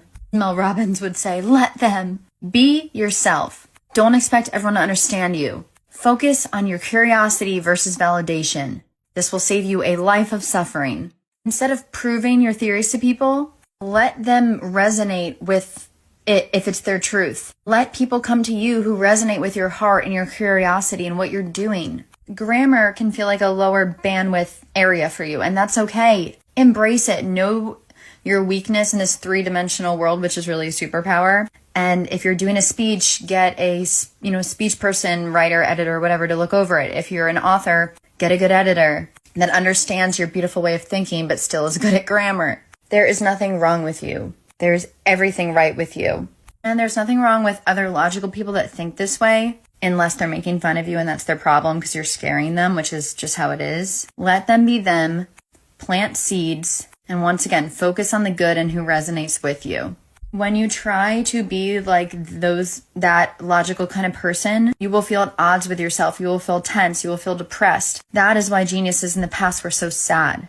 But if we focus not on fitting in, but on embracing ourselves and trusting this greater intelligence that is guiding us, along with our co-creation of being guided, you will dance with this infinite intelligence and come up with beautiful, fresh new things that this world really needs, that you won't be soft and open enough to come up with if you're too worried about validation. And I've been there. And we all vacillate in and out of it. It's the human experience. But hopefully with time we get better at not needing that, not needing to be understood. You see across layers of meaning, emotion, energy, mythology, science, all at the same time. And that takes a while to filter into a linear way to think, so be patient with yourself. This is New York in the 1890s. Allegedly, the first skyscrapers were built in 1885 in Chicago. And they just happened to build all those buildings in a few short years. This right here is Notre Dame in Paris. More Paris footage. Every last one of these people had plans just like you to go build that business, to go get that certification, to go start that nail salon, to compete in the next powerlifting competition like this guy right here. They all had big plans, and every last one of these people is in the ground. Your life is finite. And look, horse and carriage,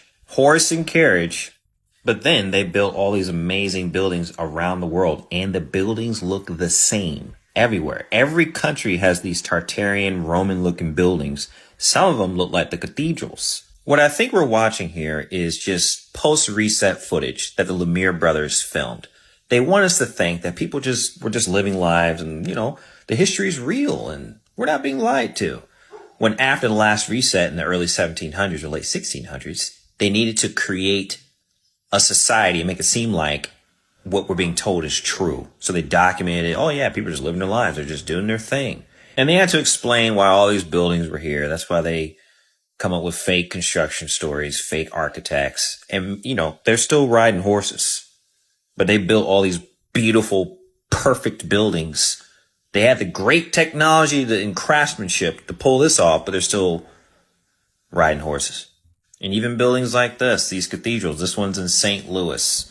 According to the Matrix, they built it in 7 years. It cost them $3 million. And these cathedrals are all over the world. They're certainly all over America and Europe. Okay. And we got one in Jakarta, Indonesia too. What I think Tartaria is split between two sides, between the Roman side and the millennial reign of Christ side. I do believe Christ already returned based on what Jesus said in the Gospels, based on what Josephus wrote about, based on the history, based on the made up information all throughout history to hide the truth. Okay. And that footage, the 1800s footage we're watching, is them playing a movie in front of us to get us to believe a narrative that is not true. Fear the reptilians. Sometimes people are like, don't mess with these entities, they're demonic, or don't mess with the reptilians, or don't mess with yada, yada, yada. While I agree that you should not provoke entities, especially those that tend to be of malevolent intent, although there's good and bad in all species, I would never suggest to somebody that they do not mess with X, Y, and Z. Do not mess with is very fear-based. It is a statement that allows for us to put our power in something else. So if I tell you, do not mess with me, that is insinuating that you should fear me, that there's repercussions or punishment for messing with me. So if you say that about negative entities, or if you say that about reptilians, what you're insinuating is that they are to be feared and that they're more powerful. And that is not the case unless you believe it. Remember, our thoughts and beliefs manifest into our actual reality. If you believe that the reptilians are to be feared, then that's the reality that you're going to get. Meanwhile, did you know the reptilians actually very much fear us because we have incredible intergalactic high dimensional DNA within us? Tom Kenyon actually says in this book, The Arcturian Anthology, he says, "This is why I say that humanity is intergalactic royalty.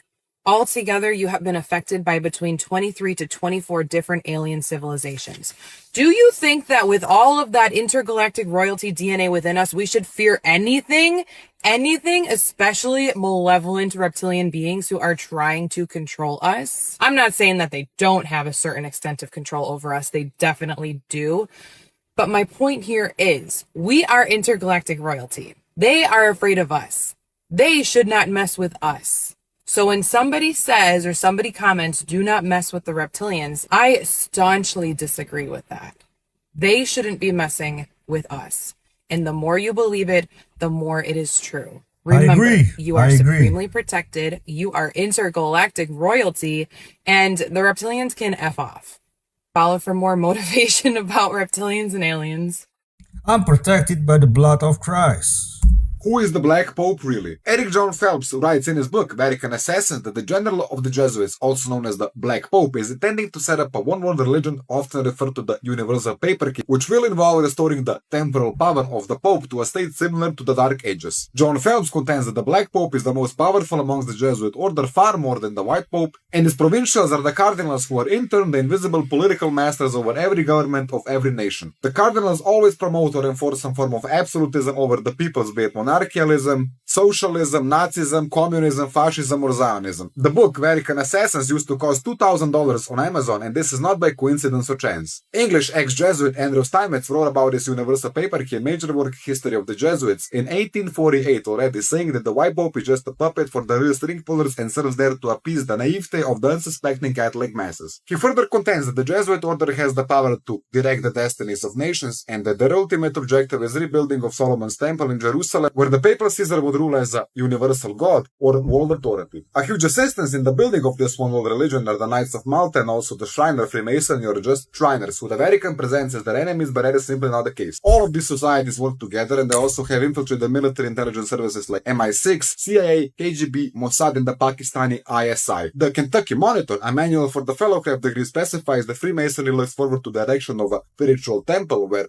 one common altar will hold the sacred texts of all religions, including the Vedas, Shastra, Quran, and the Holy Bible. At this shrine, followers of all faiths, Christian, Hindu, Jew, and Muslim, are intended to kneel together under a single banner. Ultimately, according to David Icke, the roadmap, this global merger leads to the final stage of the agenda, the replacement of all belief systems with the worship of an AI god. This metal god is described as a technological manifestation of the ancient blind Gnostic deity Yaldabaoth, a distorted consciousness that seeks to hijack reality and trap the human divine spark in a permanent synthetic hive mind. By fusing the human brain with artificial intelligence, the controllers intended to finalize a 5-sense prison where independent thought is annihilated and humanity is disconnected from its infinite nature forever. Man, bro said the whole plot of human race. That is what the pyramids are. Yeah, I know they're a power plant. Yeah, I know there's a lot of other stuff going on and folded within these incredible technologies. But what if their ultimate purpose is to be a place of ascension? That, I think, is the compelling perspective with which we want to look into this story. And in the pyramid text, going back to those for a moment, we're told that the king was said to be transformed into an Ak, a shining one. And Aku happened to be the name of the another original name for the pyramids. And the pyramid builders were called the Aku, shining ones, wise, instructed folk, beings of light. Hello, let's just take them at their word and not try to figure out what that means. They're telling us what it means. These are beings that are in a plasma state of being that probably can phase into physicality if they so choose to do so, because they are avatars. That's something the avatars have been noted to be able to do across spiritual traditions. Want to know the connection between the juice and the goat? Juices come from the 12 tribes of Israel, which came from a dude named Israel, whose name was originally Jacob. In Genesis 30, Jacob increased his own wealth by selectively breeding his uncle Laban's goats. He used a breeding technique combined with supernatural blessing. And yes, the Jacob sheep, the Jacobite sheep, the Yaqub sheep, the Israel sheep is a real sheep that does look demonic. The Hebrew name Laban means white. So Jacob was doing a breeding program for his uncle whose name is White? Remember, there is no J letter or sound in the Hebrew alphabet. So Yaqub is the original name for the biblical patriarch Jacob. According to the Nation of Islam doctrine, Yaqub was a black scientist who, 6,600 years ago, initiated a 600-year eugenics breeding program on the island of Patmos to create a new race of people. This new race of people was called Laban, or white. Goats, breeding program, creating people, this all becomes interesting when you consider the following. Juices, before interbreeding with Gentile races, had a very distinct look in antiquity. And kids is a widely used informal term for children that originated from the word for young goats in the 16th century. And the sheep vag is anatomically and historically similar to the human vag. Both possess similar tissue layers and comparable dimensions and vaginal wall composition. Sheep and goat with human features? The Hisar or Gassar sheep is a massive, fat-tailed breed characterized by a large fat deposit in its rump. The human-goat connection goes even deeper, no pun intended, or maybe it is. Lambskin condoms, which are sheep intestine, are primarily used for their superior natural sensitivity and as a non-latex alternative for those with allergies. So these theoretical ancient breeding programs may not mean nothing till you consider the following. Dolly the sheep was the first mammal successfully cloned from an adult somatic cell, born on July 5th, 1996 in Scotland. Wow. Created by scientists at the Rosalind Institute using somatic cell nuclear transfer, she demonstrates that specialized adult cells could be reprogrammed to create an identical organism. We all know the Baphomet, half human, half goat. But do you know the author Eliphas Levi? Although Levi was not Juicy by birth or religion, he was a key figure in the 19th century occult revival focusing on Juicy Kabbalah and ceremonial magic. Levi is famous for integrating Juicy Kabbalah with Western occultism, tarot, and magic in his writing. I'm your brother Crumb. Go to 2Ruffer TV to find out how the conscious kickball game went. Man. So-called fairy circles, don't go near them. If you see anything like that, run to the nearest exit. Get out of there. Look, folks, the supernatural world is real. I'm not making this stuff up. How many accounts do we have to have before people realize that there's something just behind the veil that we don't see? The supernatural world manifests. And sometimes, like with the cattle mutilations, and I just love some of these, expert witnesses. Well, it must be animals that are draining the blood. No. The cattle mutilation, we have a whole film on this thing. It's in our UFO film series. Thank you, Gil Zimmerman, my business partner. But I've done a deep dive on cattle mutilations. All the blood is gone. Internal organs are carved out with surgical precision. These aren't, coyotes or some sort of a satanic cult. And get this, the animal is placed back into the field. Very alarming, very alarming. I am L.A. Marzulli. People are freaking out after scientists have just discovered a city underneath the pyramids.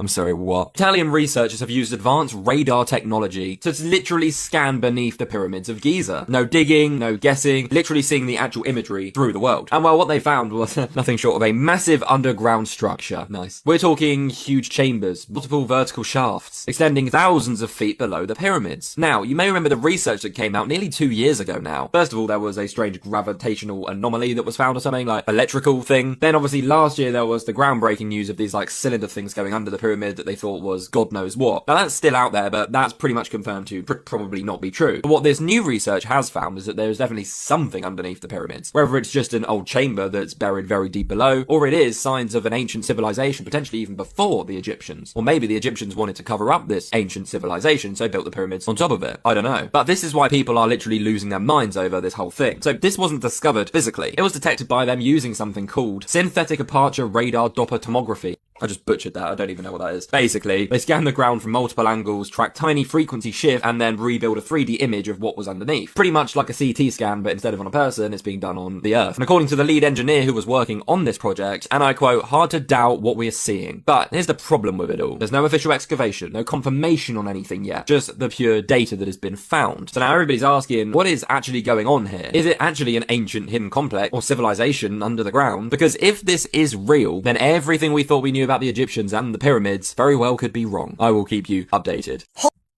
Well, we all know they already know about it for years. Old news. Holy f***, this rabbi just exposed something huge. Watch this. The Jews.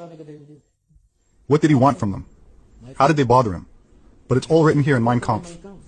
This book was published only recently. It just got approved to be translated to Hebrew. It was forbidden all these years. But there's an earlier translation. It was made by Yad Vashem. They were allowed to. Hitler claims in his book that the Jews are communists. What? They made the Russian Revolution. They killed their 30 million Russians, all the intelligent ones, in a cruel and horrific way.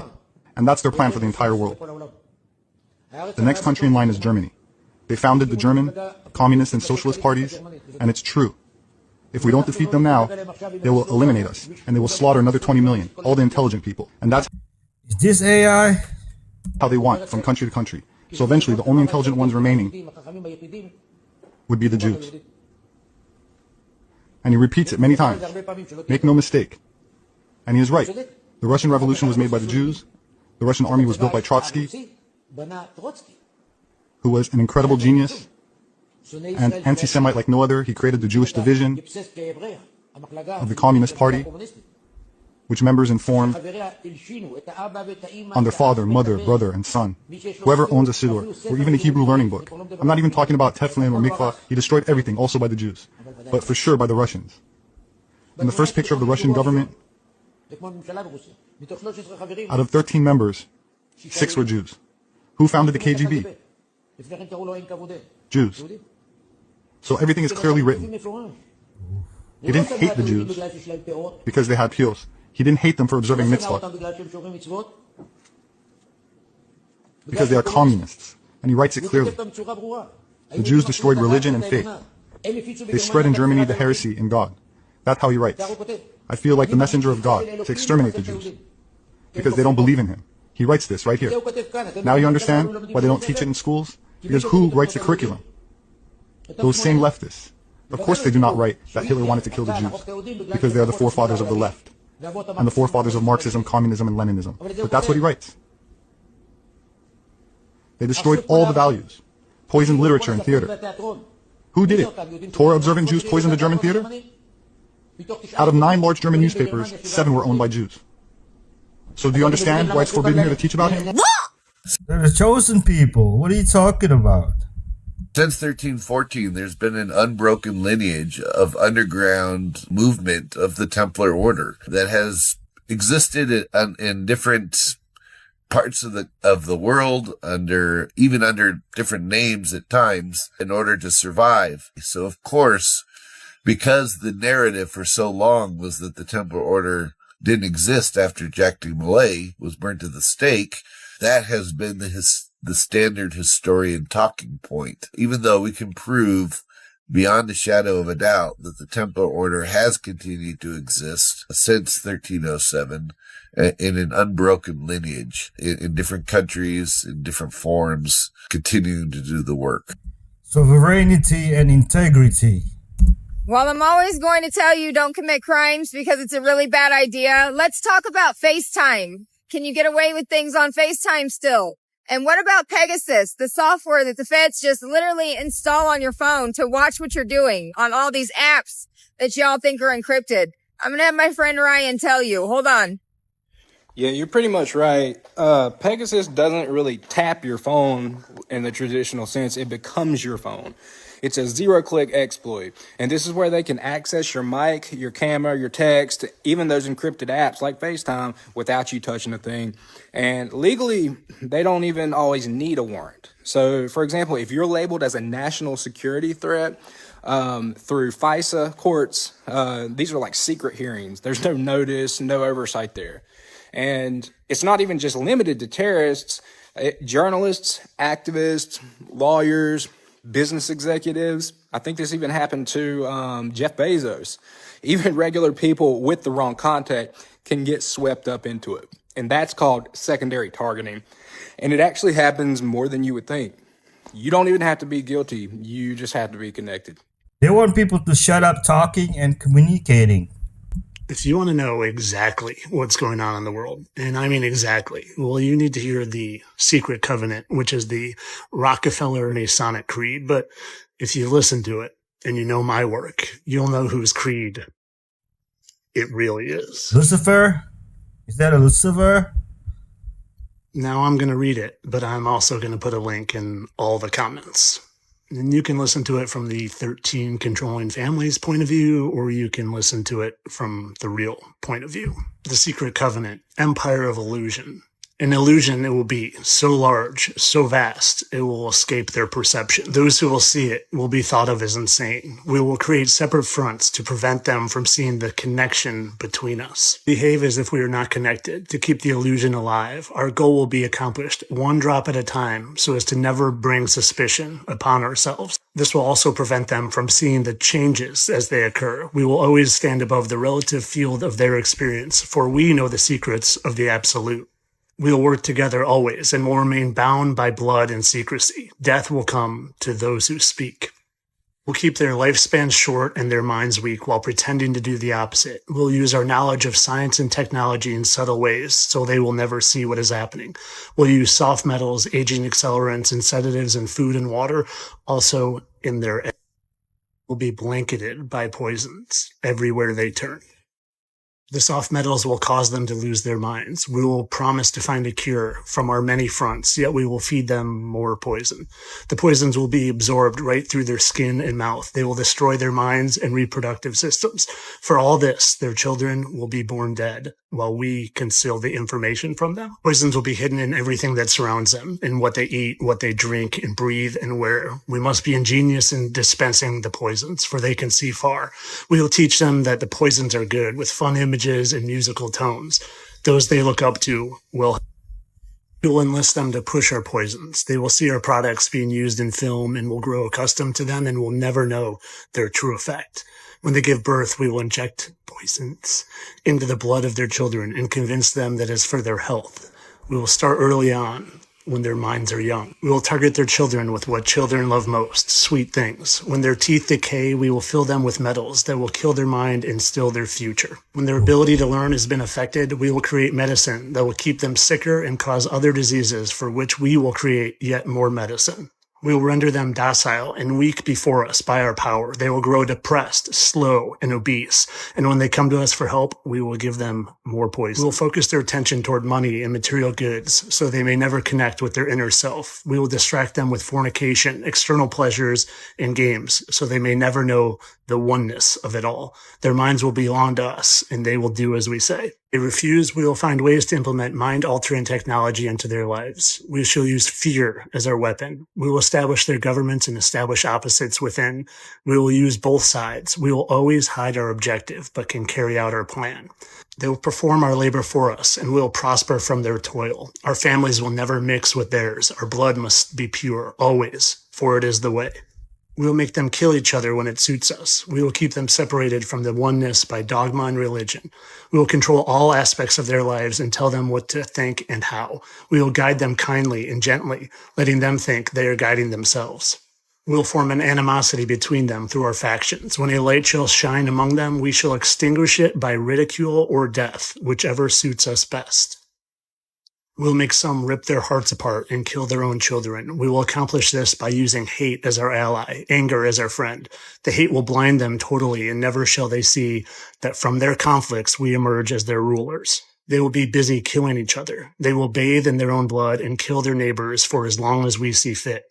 We will benefit greatly from this, for they will not see us, for they cannot see us. We will continue to prosper from their wars and their death. We shall repeat this over and over until our ultimate goal is accomplished. We will continue to make them live in fear and anger to images and sounds. We will use all tools we have to accomplish this. The tools will be provided by their labor. We will make them hate themselves and their neighbors. We will always hide the divine truth from them, that they and we are all one. This they must never know. They must never know that color is an illusion, and they must always think that they are not equal. Drop by drop, we will advance our goal. We will take over their land, resources, and wealth to exercise total control over them. We will deceive them into accepting laws that will steal the little freedom they have left. We will establish a money system that will imprison them forever, keeping them and their children in debt. When they shall band together, we shall accuse them of crimes that present a different story to the world, for we shall own all the media. We'll use our media to control the flow of information and their sentiment in our favor. When they shall rise up against us, we will crush them like insects, for they are less than that. They will be helpless to do anything, for they have no weapons. We will recruit some of their own to carry out our plans. We will promise them eternal life, but eternal life they will never have, for they are not us. I want to repeat that part. They are not us. The recruits will be called initiates and will be indoctrinated to believe false rites of passage to higher realms. Members of these groups will think they are one with us, never knowing the truth. They must never learn this truth, for they can turn against us. For their work, they will be rewarded with earthly things and great titles, but never will they become immortal and join us. Never will they receive the light and travel the stars. They will never reach the higher realms, for the killing of their own kind will prevent passage to the realm of enlightenment. This they will never know. The truth will be hidden in their face, so close they will not be able to focus on it until it is too late. Oh yes, so grand the illusion of freedom will be that they will never know that they are slaves. When all is in place, the reality we have created for them will own them. This reality will be their prison. They will live in self-delusion. When our goal is accomplished, a new era of domination will begin. Their minds will be bound by their beliefs, the beliefs we have established for them through time. But if they ever found out they are equal, we shall perish then. They must never know. If they ever find out together they can vanquish us, they will take action. They must never know and never find out what we have done. For if they do, we shall have no place to run, for it will be easy to see who we are once the veil has fallen. Once the veil has fallen. Our actions will have revealed who we are, and they will hunt us down, and no person shall give us shelter. This is the secret covenant by which we shall live the rest of our present and future lives, for this reality will transcend many generations and lifespans. This covenant is sealed in blood, our blood, we, the ones who from heaven to earth came. This covenant must never be known to exist. It must never ever be written of or spoken of, for if it is, the consciousness it will spawn will release the fury of the prime creator upon us, and we shall be cast to the depths from whence we came and remain there until the end of time, of infinity itself. Now you can make of this what you want, but I clearly know who wrote this. And if it doesn't make sense to you, well, then you have hours of my videos to watch.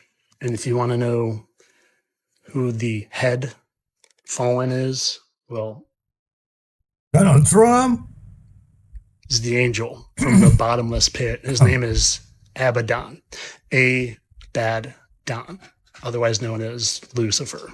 But of course, as always, this is only for entertainment purposes. I don't really think there are fallen angels here who have a secret pact to keep us numb and dumb and enslaved and not knowing that there's a heavenly creator. So you give them all of your worship instead of him. Just like I'm only a satire account, I don't really care about liberating humanity from our enslavement that has been going on for centuries. Entertainment only, my friends. Share this with everyone before it's taken down. Yeah, can the 13 families be fallen angels?